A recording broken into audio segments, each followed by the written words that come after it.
next story that we're going to read is Stanley's Stick.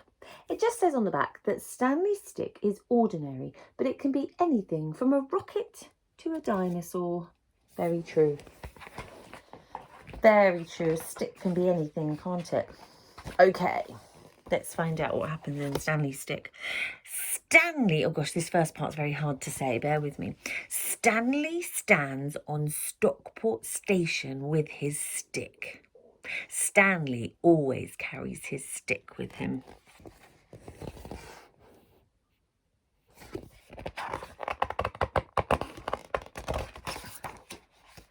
Stanley's stick was once part of something tall and grand, and it will never return.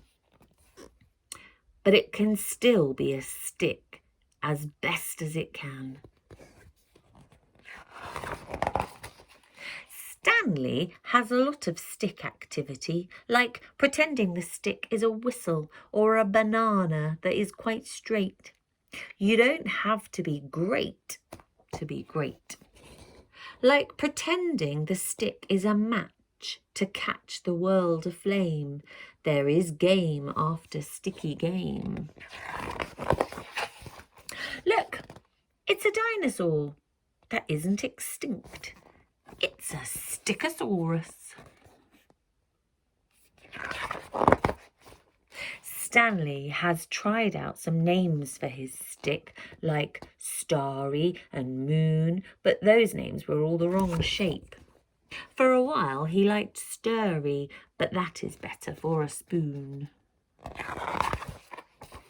Stanley's stick is good for writing in the sand in languages only Stanley can understand.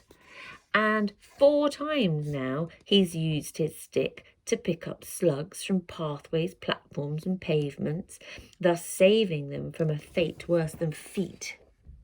Yeah, I can see. I don't know if I'd want to use my fingers.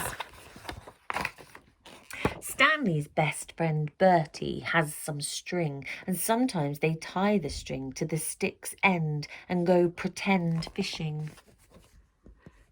Because the fish are pretend, no fish get hurt, says Bertie. So here is Stanley standing on the station, taking his stick for a short stay. At the side of the sea with his mum and dad, the train pulls in. Down at the sea, Stanley goes down to the side of the tide. His folks take stock of Stanley standing in the sand, stick in hand. What is he doing? Maybe the boy thinks it's time for the stick to be taken for someone else to enjoy.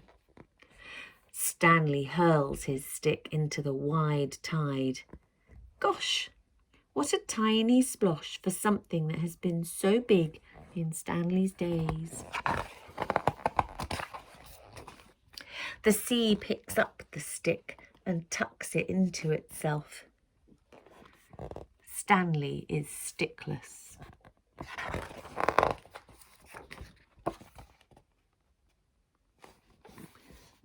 The next morning, back at their spot on the beach, the tide is out. Stanley treads towards the spreading sea. Boats ride sea back out on the distance, and Stanley decides to look for interesting sticks, for other sticks which have been carried twiggy back upon the turning tide.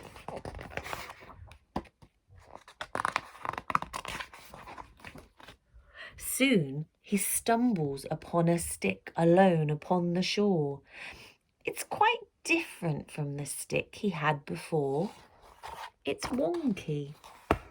The stick is an unusual saxophone.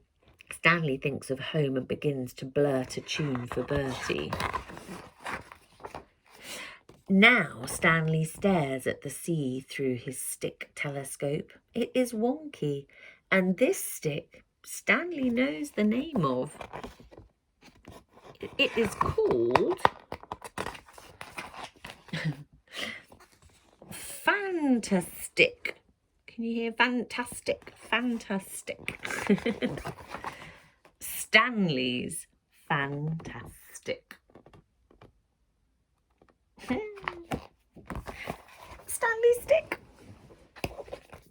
See you next time.